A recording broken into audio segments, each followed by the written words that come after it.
Hi friends, please subscribe to Amravati Media and press the bell icon for more latest updates.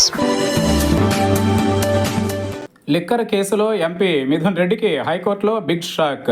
ఏపీలో గత YCP ప్రభుత్వంలో మద్యం కుంభకోణంలో ఆరోపణలు ఎదుర్కొంటున్న వైసీపీ ఎంపీ మిథున్ రెడ్డికి హైకోర్టులో గట్టి ఎదురుదెబ్బ తగిలింది. ఈ కేసులో తనను అరెస్టు కాకుండా ముందస్తు బెయిల్ ఇవ్వాలని కోరుతూ మిథున్ రెడ్డి దాఖలు చేసిన పిటిషన్పై విచారణ జరిపిన హైకోర్టు కీలక నిర్ణయం తీసుకుంది. దీంతో మిథున్ రెడ్డికి మరిన్ని కష్టాలు తప్పేలా లేవు.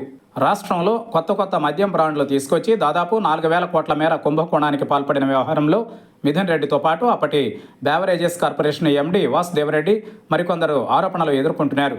దీనిపై ఇప్పటికే సిఐడి కేసు కూడా నమోదు చేసింది.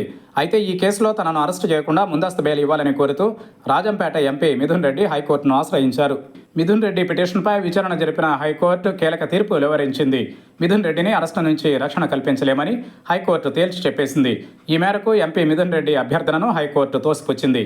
ఈ మేరకు కేసుకు సంబంధించిన పూర్తి వివరాలు సమర్పించాలని సిఐడిని ఆదేశిస్తూ విచారణను వాయిదా వేసింది. దీంతో మిథున్ రెడ్డిని సిఐడి అరెస్టు చేసేందుకు మార్గం సుగమమైంది.